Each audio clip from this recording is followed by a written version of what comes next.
आज इस वीडियो में हम भारतीय संविधान में महत्वपूर्ण अनुच्छेद कवर करेंगे। तो चलिए स्टार्ट करते हैं। भारतीय संविधान के अनुच्छेद भाग 1 में संघ और उसके क्षेत्र का विवरण किया गया है, जिसमें आर्टिकल 1 से लेकर आर्टिकल 4 तक आता है। तो अनुच्छेद 1 जो है वो संघ का नाम और क्षेत्र को डिफाइन करता है। अनुच्छेद 2 जो है नए राज्य की स्थापना को डिफाइन करता है।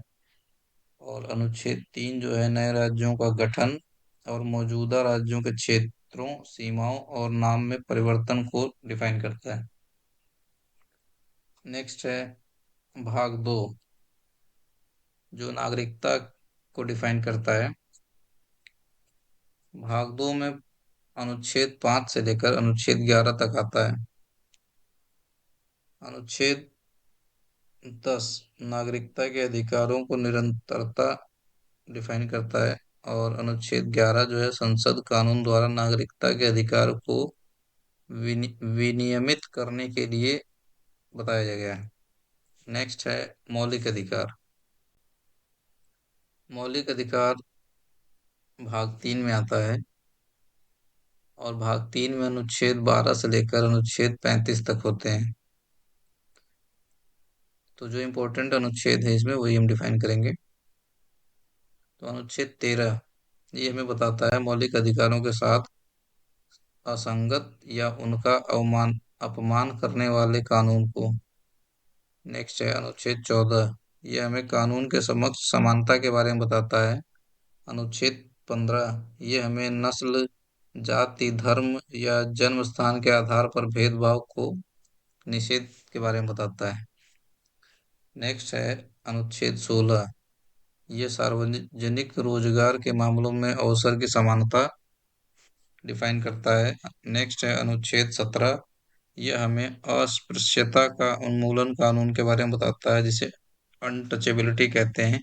छुआछूत का अंत वाला कानून है ये। नेक्स्ट है अनुच्छेद 11।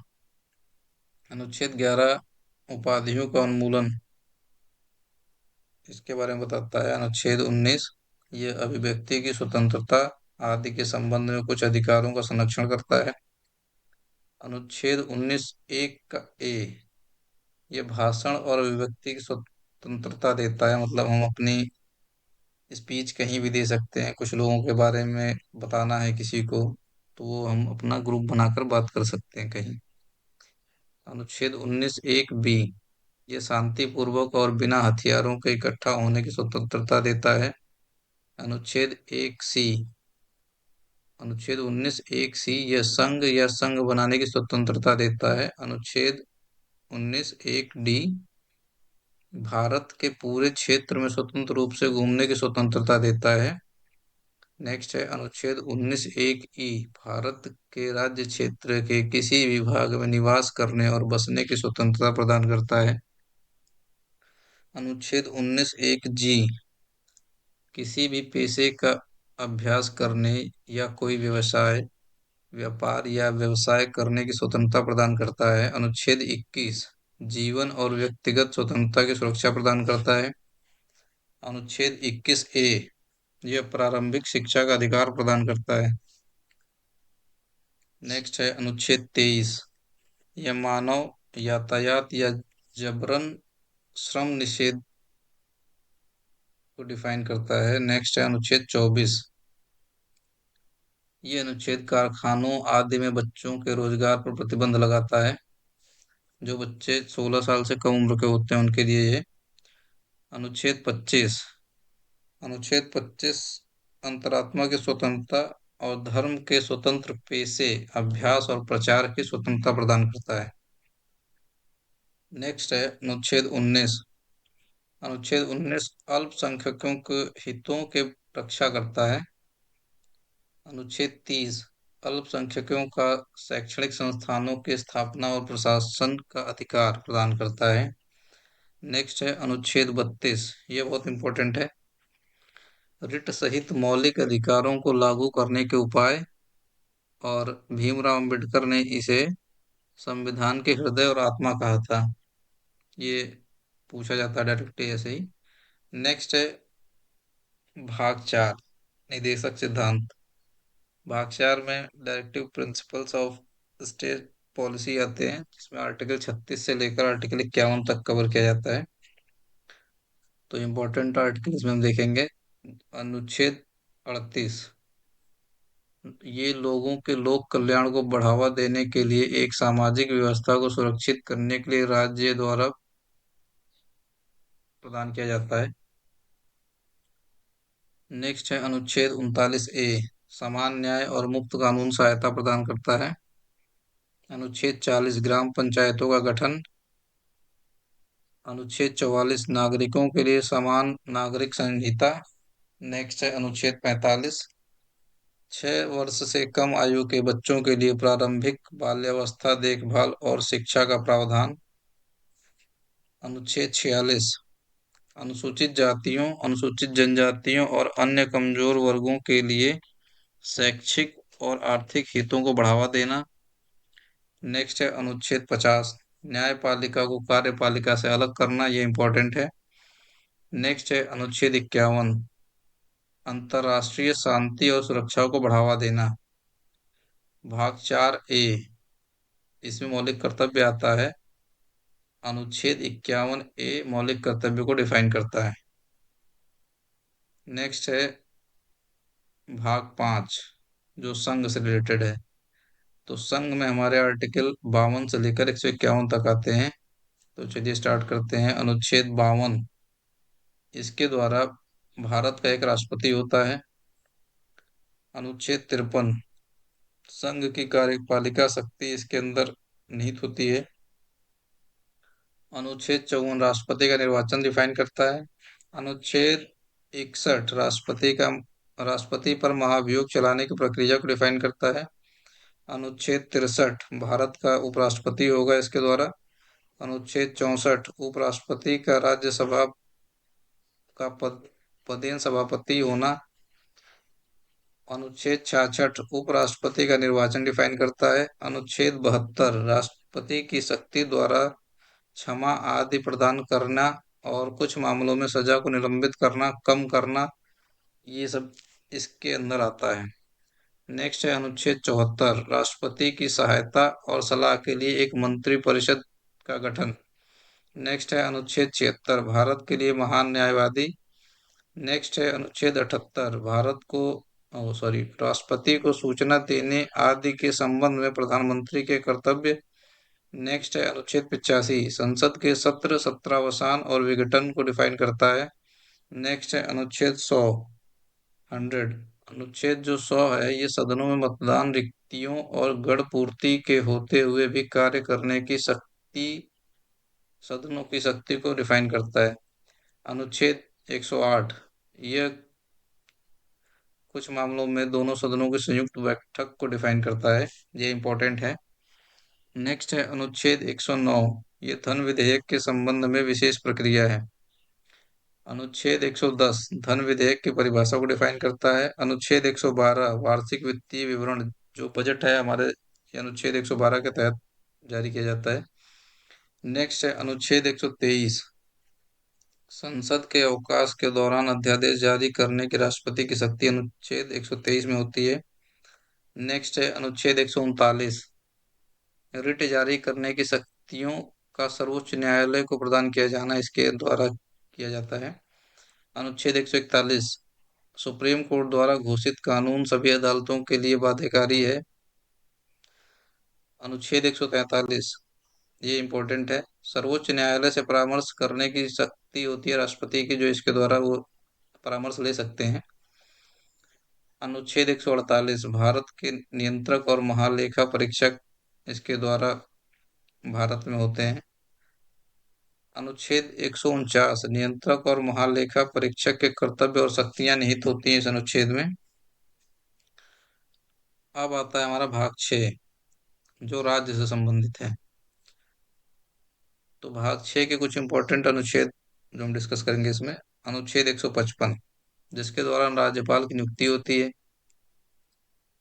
अनुच्छेद 161, राज्यपाल क्षमा राज्यपाल की क्षमा आदि प्रदान करने की शक्ति और कुछ मामलों में सजा को निलंबित करने या हटाने। या कम करने की शक्ति होती है। अनुच्छेद 163, राज्यपाल की सहायता और सलाह के लिए मंत्रिपरिषद। अनुच्छेद 167, राज्यपाल के कर्तव्य आदि को सूचना उपलब्ध कराने के संबंध में मुख्यमंत्री। अनुच्छेद 169, राज्यों में विधान परिषदों का उन्मूलन या निर्माण।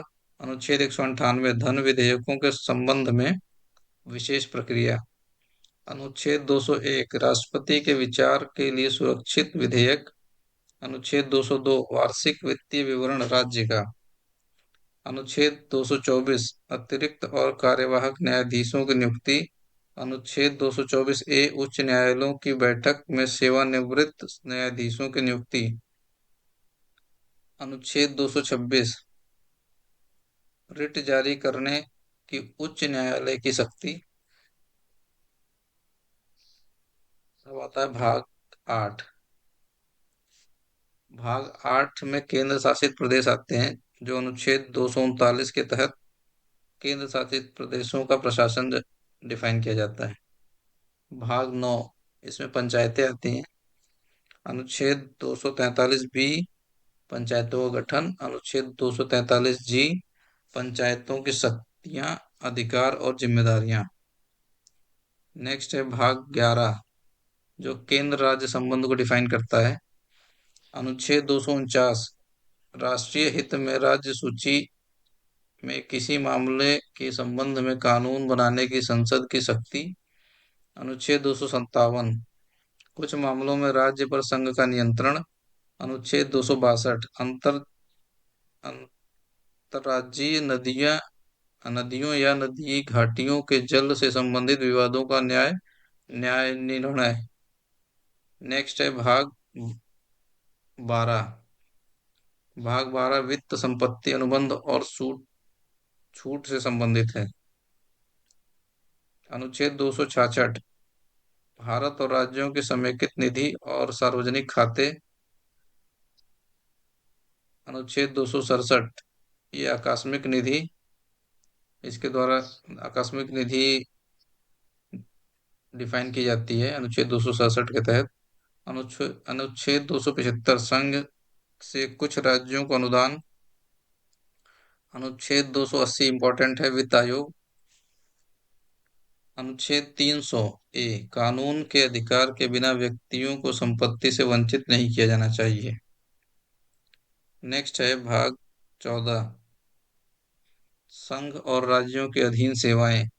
अनुच्छेद 312, अखिल भारतीय सेवाएं। अनुच्छेद 315, संघ और राज्यों के लिए लोक सेवा आयोग। नेक्स्ट है भाग 15, जिसमें चुनाव आयोग आता है। अनुच्छेद 324, चुनाव आयोग चुनाव का अधीक्षण, निर्देशन और नियंत्रण चुनाव आयोग में निहित होगा। भाग 16, कुछ वर्गों से संबंधित विशेष प्रावधान होता है इसमें।